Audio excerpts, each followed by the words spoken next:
तो वो 9 जिले आपको बता देते हैं जहां पर वोटिंग होनी है, दूसरे चरण में मतदान होना है अपने स्क्रीन पर।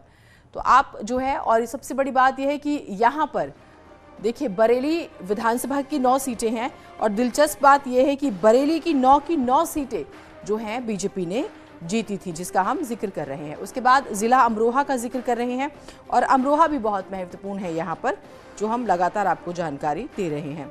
उसके बाद अगर हम बात करेंगे शाहजहांपुर की, देखिए 6 सीटें हैं शाहजहांपुर में, 5 बीजेपी जीती थी और 1 पर समाजवादी पार्टी जीती थी।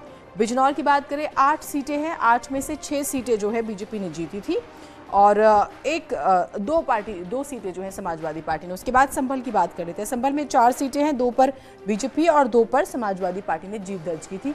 इस बार संभल माना जा रहा है कि काफ़ी हद तक फंस गया है। सहारनपुर की बात कर लेते हैं, 7 सीटें हैं और सहारनपुर हमेशा से चर्चा में रहा और 7 सीटों में से 4 बीजेपी के पास, 1 कांग्रेस और 2 एसपी के पास। और रामपुर तो वैसे भी आजम खान के नाम से बहुत ही ज़्यादा चर्चा में रहता है और इस बार वो जेल में है, तो क्या सिंपैथी वोट जो है उनके साथ रहेंगे। बदायूं का जिक्र करें, 6 सीटें हैं और बदायूं में 5 पर जो है बीजेपी काबिज है। तो बीजेपी क्या इन 55 में से जो 38 सीटें जीतने का पिछली बार का जो उनका रिकॉर्ड रहा, ट्रैक रिकॉर्ड, वो जो है उसे रिपीट कर पाती है? नहीं, ये बहुत दिलचस्प होगा। तो सहारनपुर जिले में जो है 7 विधानसभा सीटें हैं, जिसका हमने जिक्र किया। बिजनौर जिले में 8 विधानसभा सीटें हैं। अमरोहा जिले में 4 विधानसभा सीटें भी हमने आपको दिखाया ग्राफिक्स में। बरेली जिले में 9 विधानसभा सीटें और ये 9 बीजेपी के पास गई थी। उसके बाद हम बात करें मुरादाबाद जिले की, तो 6 विधानसभा सीटें हैं यहाँ पर। बदायूं जिले में 6 विधानसभा सीटें हैं। संभल जिले में 4 विधानसभा सीटें हैं। तो देखिए सहारनपुर में देवबंद, नकुड़, सहारनपुर सदर, ये सीटें जो हैं हम आपको बता रहे हैं विधानसभा की। उसके बाद गंगो, रामपुर, मनिहारन, सहारनपुर देहात, ये सीटें आती हैं। 7 सीटें हैं वैसे। और उसके बाद बेहट, बहुत दिलचस्प यहाँ का चुनाव।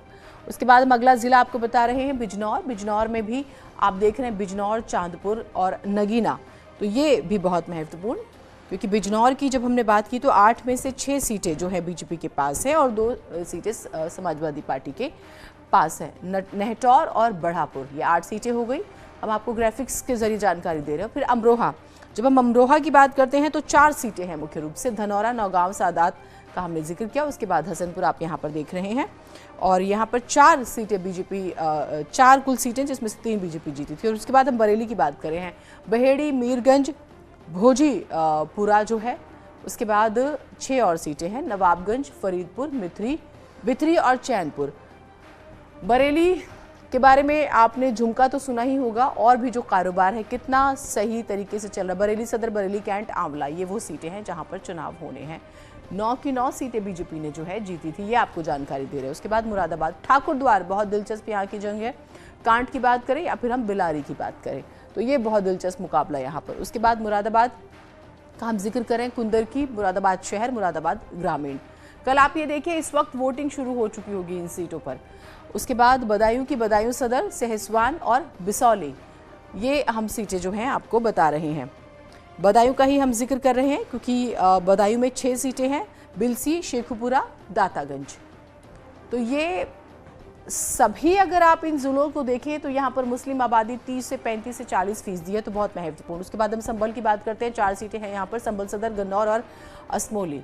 उसके बाद एक और सीट है चंदौसी, तो यहाँ पर भी दिलचस्प जंग है। और फिर हम बात करेंगे रामपुर, और रामपुर तो आप जानते ही हैं लगातार चर्चा में, 5 सीटें हैं जिसमें कि 2 जो है 5 में से बीजेपी के पास है, 3 समाजवादी पार्टी के पास है। रामपुर सदर, स्वार, इसका हम जिक्र करें, बिलासपुर और मिलक, ये रामपुर पर नजर रहेगी। क्या आजम खान जब मैदान में है तो अपनी सीट बचा पाएंगे, क्योंकि वो जेल में है और बेटा जिम्मेदारी संभाल रहा है। शाहजहांपुर, पोआया, तिलहर, कटरा जो है यहाँ की विधानसभा सीटें हैं जिसका हम जिक्र कर रहे हैं। 6 सीटें हैं, 5 पर बीजेपी है, 1 पर समाजवादी पार्टी है। शाहजहांपुर सदर, जलालाबाद